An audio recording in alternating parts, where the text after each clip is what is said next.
Assalamualaikum warahmatullahi wabarakatuh. Perkenalkan, nama saya Arya Sena Baratama, NIM 190611643260. Di sini saya akan menjelaskan tentang pengembangan bahan ajar dalam perkuliahan, belajar dan pembelajaran. Untuk yang pertama, dalam pengembangan bahan ajar yaitu bahan ajar. Bahan ajar adalah segala bentuk bahan yang digunakan untuk membantu guru atau instruktur dalam melaksanakan kegiatan pembelajaran di ruang kelas atau di luar kelas. Bahan yang dimaksud bisa berupa bahan bertulis maupun tidak tertulis. Untuk yang kedua, bentuk bahan ajar. Bentuk bahan ajar sendiri memiliki banyak ciri. Yang pertama, bahan cetak. Ya seperti handout, buku, modul, lembar kerja siswa, brosur, dan lain sebagainya. Yang kedua, audio visual. Audio visual sendiri ya seperti kita memperlihatkan video atau film dan CD. Untuk yang ketiga, audio seperti radio, kaset, CD, dan lain sebagainya. Yang keempat, visual. Visual ini bisa berupa foto, gambar, atau model. Yang terakhir, multimedia. Multimedia sendiri bisa berbentuk CD interaktif, komputer base, atau internet. Yang ketiga, cangkupan bahan ajar. Cangkupan bahan ajar sendiri memiliki banyak jenis. Yang pertama, judul, MP, SK, KD, indikator, dan tempat. Yang kedua, petunjuk belajar atau petunjuk siswa atau guru. Yang ketiga, tujuan yang akan dicapai oleh siswa. Yang keempat, informasi pendukung. Yang kelima, latihan-latihan. Yang keenam, petunjuk kerja. Dan yang terakhir, penilaian. Yang keempat, lembar kegiatan siswa, yaitu lembaran-lembaran yang berisi tugas yang baru dikerjakan oleh siswa, berisi petunjuk dan langkah untuk menyelesaikan tugas. Tugas itu berupa teori ataupun praktik. Yang kelima, LKS atau biasa kita sebut lembar kegiatan siswa. Lembar kegiatan siswa ini berisikan tentang kurikulum dan materi pembelajaran untuk dimaksudkan agar siswa berlatih dalam buku ini. Buku ini berisikan materi, tugas, informasi mengenai mata pelajaran tersebut.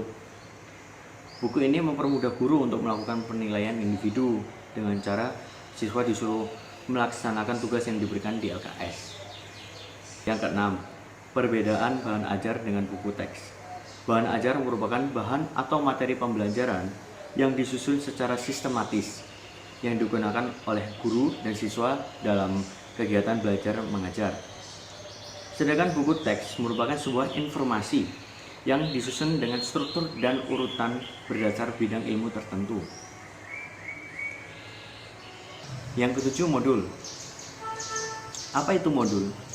Modul adalah bahan ajar yang disusun rapi dan menarik untuk menyangkut isi materi dan metode serta evaluasi yang dapat digunakan secara mandiri. Bahasa disebut sederhana atau mudah dimengerti untuk orang awam. Modul dibuat untuk mengukur tingkat penguasaan materi diri sendiri.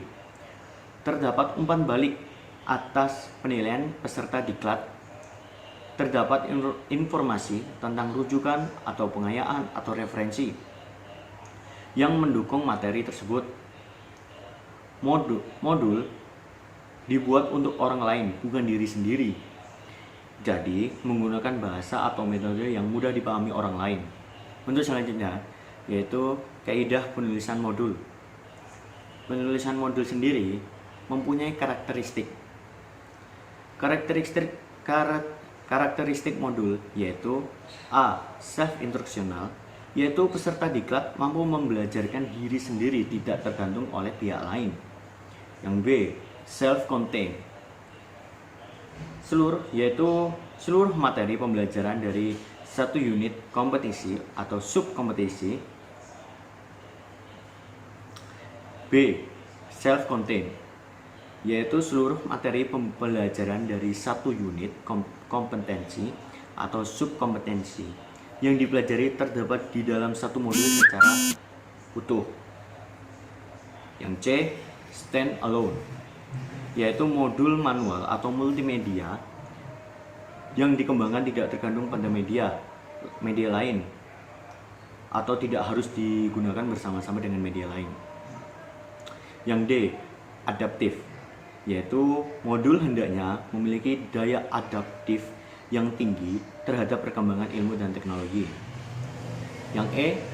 User friendly, modul hendaknya juga memenuhi kaidah bersahabat atau akrab dengan pemakainya. Selanjutnya F. Konsistensi, yaitu dalam penggunaan bahasa, font, spasi, dan tata letak atau layout. Dan yang terakhir, format kolom tunggal atau multi. Yang kedua, format kertas vertikal atau horizontal. Yang ketiga, icon yang mudah ditangkap oleh peserta atau orang lain.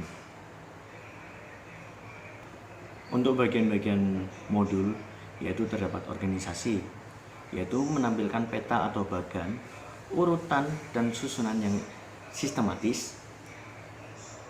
Tempatkan naskah, gambar dan ilustrasi yang menarik supaya orang lain bisa memahami apa yang kita maksud dalam materi tersebut.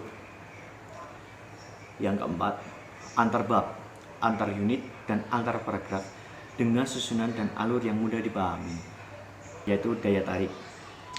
Mendesain dengan semenarik mungkin, memberi rangsangan berupa gambar atau ilustrasi, dan latihan dikemas sedemikian rupa. Nah, ini supaya orang lain atau siswa tertarik dengan apa yang kita berikan materi tersebut kepada mereka, supaya mereka lebih jelas dan lebih memahami tentang materi yang kita berikan kepada mereka. Bentuk dan huruf, yaitu bentuk dan huruf yang mudah dibaca oleh siswa atau orang lain. Yang kedua, perbandingan huruf yang proporsional. Yang ketiga, hindari penggunaan huruf kapital untuk seluruh teks. Yang terakhir, yang keempat, gunakan ruang spasi kosong untuk menambah gambar atau naskah untuk menambah kontras modul. Untuk materi selanjutnya yaitu kerangka modul, yaitu yang pertama halaman sampul, halaman franchise, kata pengantar, daftar isi, data kedudukan modul, dan glosarium. Bab pertama yaitu pendahuluan. A. Deskripsi. B. Prasat. C. Petunjuk penggunaan modul. D. Tujuan akhir. E. Kompetensi. Dan F. Cek kemampuan. Untuk bab kedua, pembelajaran. A. Rencana belajar peserta diklat. B. Kegiatan belajar. Kegiatan belajar sendiri memiliki banyak ciri, yaitu A. Tujuan kegiatan pembelajaran. B. Uraian materi. C. Rangkuman. D. Tugas. E. Tes formatif. F. Kunci jawaban formatif. G. Lembar kerja. Dan setelah itu evaluasi. A. Cognitive skill. B. Psychomotor skill. C. Attitude skill. D. Produk atau benda kerja sesuai kriteria standar. E. Batasan waktu yang telah ditetapkan. F. Kunci jawaban. Yang terakhir penutup, dan diusahakan harus diisi daftar pustaka supaya siswa atau mahasiswa bisa mencari informasi lebih dalam lagi pada daftar pustaka. Sekian dari saya, yaitu menjelaskan tentang pengembangan bahan ajar dalam perkuliahan belajar dan pembelajaran.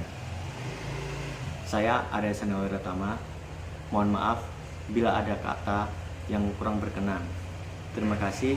Wassalamualaikum warahmatullahi wabarakatuh.